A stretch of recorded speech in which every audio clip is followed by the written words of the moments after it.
Hi there, this is Marital Matterz A to Z, a platform where we discuss everything marriage, challenges, and solutions. Do you intend to get married? Are you married, divorced, or even widowed? This platform is for you. And on today's episode, we'll be talking about the place of perseverance, endurance, and patience.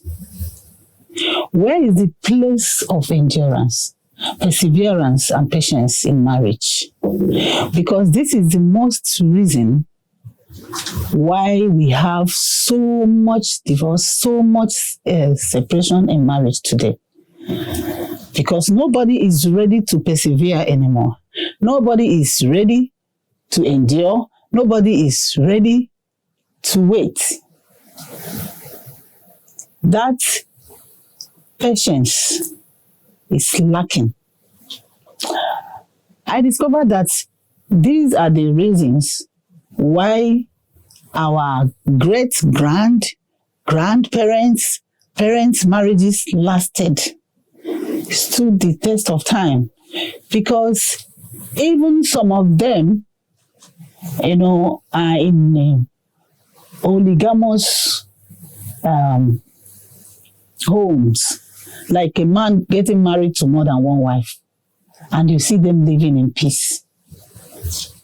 But these days, we have more of one man, one wife, yet there's so much trouble in marriage because nobody is ready to endure, to persevere, to wait and work on things to work, for things to work. Everybody wants it. If it is not okay, I don't want it. Our parents endured. They persevered. They had patience. That was why their marriages lasted, succeeded. That was the reason why they stayed in their marriages for some that lived up to 90 years, 80 years, and all that. But today, because nobody wants to tolerate any nonsense, I can't tolerate nonsense. I don't tolerate nonsense. I don't take shit. I don't want that. It's either no. That is the problem we have these days. At the beginning, it is so sweet, so rosy, so wonderful. During courtship and all that. But immediately you call it marriage. The real character begins to surface. You will no longer see that beautiful girl, that handsome guy you fell in love with. It is now fight. Because some characters that you never saw when you were not together, you were just, friends, go out and all that, you were courting. That one, you didn't see those things. Because now that it is called marriage, so many people are interested. God is interested. Satan is interested. People that want it to work are interested. People that don't want it to work are interested. So at this point, it is when the main thing has started. And this is the time to decide. This is the time to really say, okay, I'm in this marriage and I want it to work. But that time, when some characters begin to surface, you will no longer see those things you saw before. And now you say, no, I can't take this. I'm not doing again. let's call it a quit. Let everybody go their own way.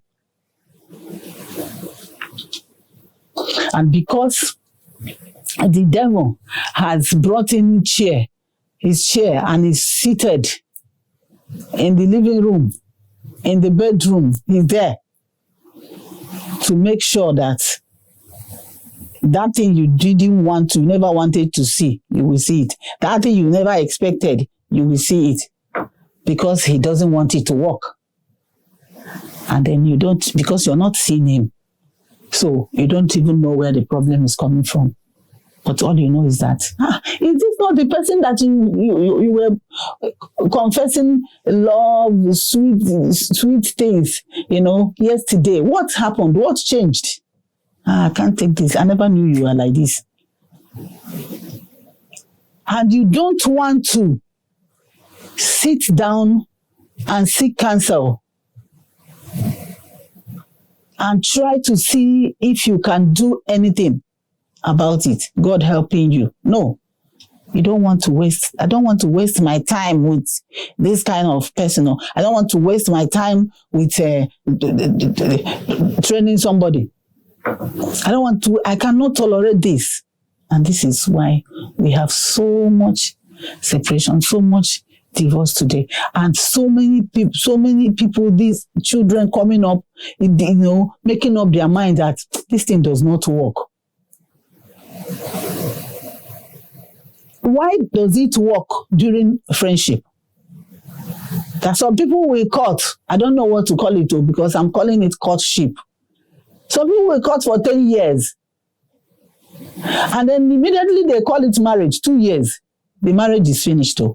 What is happening? How did we get here? Why is it like this? Some people will cut for 16 years. And immediately they call it marriage. Now, the marriage rights, everything has been concluded. Now, let's do marriage. 2 years, 3 years, 4 years, the marriage is over. Why? Why? We must be conscious of this.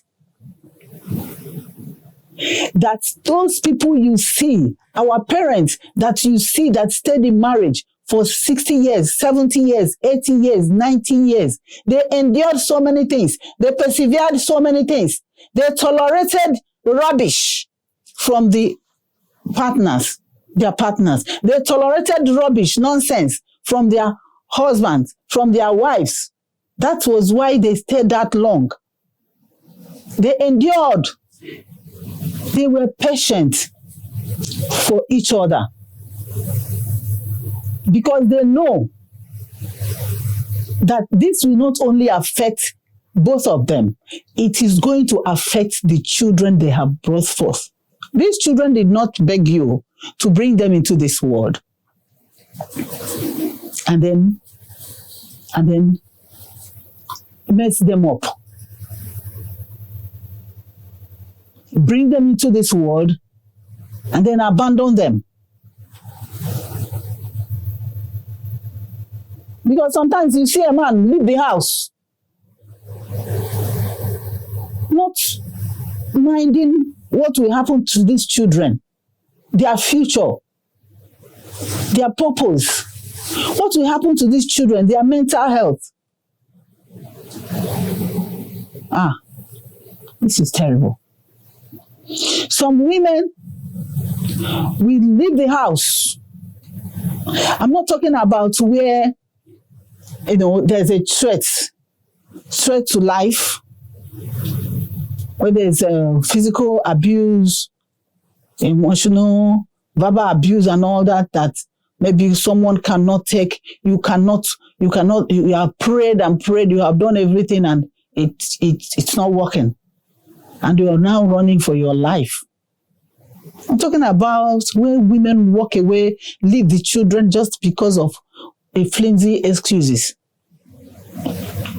Because they don't want to endure anything. They don't want to persevere anything. They don't want to be patient for anybody. Do you ask yourself, all this while we were cutting, we were friends. Why did we don't even quarrel much? So why is it that now we have called it marriage? This thing is happening. What will happen to these children? What will happen to my purpose? We don't ask all these questions. Because we are just selfish in nature. Except you have the Spirit of God, you'll always think about yourself. You will always be thinking about yourself. All you care about is your comfort, your peace, your enjoyment. You don't care about another person.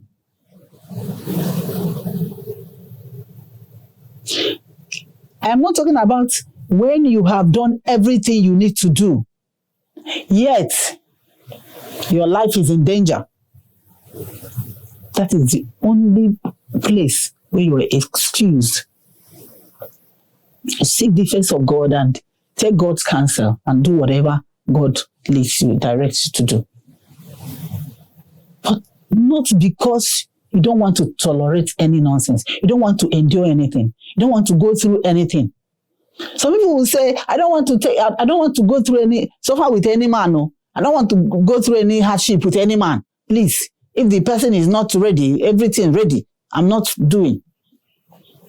Life is not like that. A lot of people you see enjoying today in marriage, they've been through a lot. They've endured so much. They've persevered so much. They've been through so much hurdles. They've passed through so many bridges. They've passed through so many rivers, so many waters. They've passed through fire. Yet they are standing. Because those things make you strong. If you start running, for how long will you run? You run, you go and follow another man. You're committing adultery with that man. No. You go and follow another woman. You're committing adultery with that woman. No. After some time, you have problem with that one again. Because that one is not an angel now. Then you run again. Because you don't want to persevere anything. You don't know that perseverance, endurance, all those things makes you strong, makes you wiser, makes you bigger, greater, makes you better. When you go through them with God, you learn a lot. And at the end of the day, if you stay with God, God helping you, you win. And you will be glad you did. I'm telling you, you'll be glad you did. So there's no way you go through life, I think I've said this before, without challenges, without trials, without temptations. And that is how it is in marriage too. But in marriage, you have someone to go through with. You have someone that will hold your hand, you hold his or her hand, and you walk through together and become better and become stronger. So you must endure something. You must persevere some things. Long suffering. Someone will say, no, I don't want any to suffer with anybody. I can't tolerate this from any woman. Any woman that tries it, I will send her packing. Some people will be advising, send her packing. You leave, if the husband tries this, leave the home. If your wife tries this, send her back to her father's house. And some people take all this advice and forget the place of God and what God expects from marriage, from families. So in conclusion,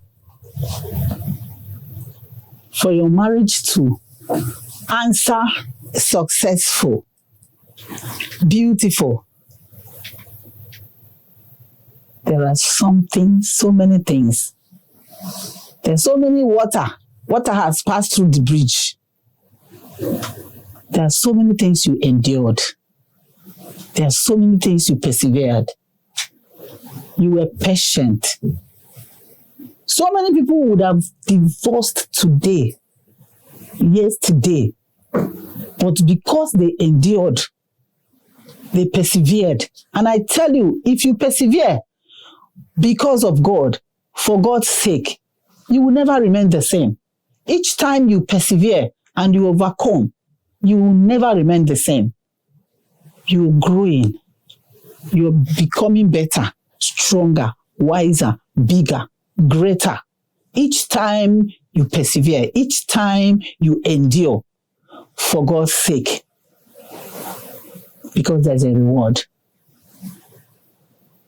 So, we pass through these things to become better people, and for our marriage to become better, and for our children to become who God has created them to be. And at the end of the day, you'll be glad you did.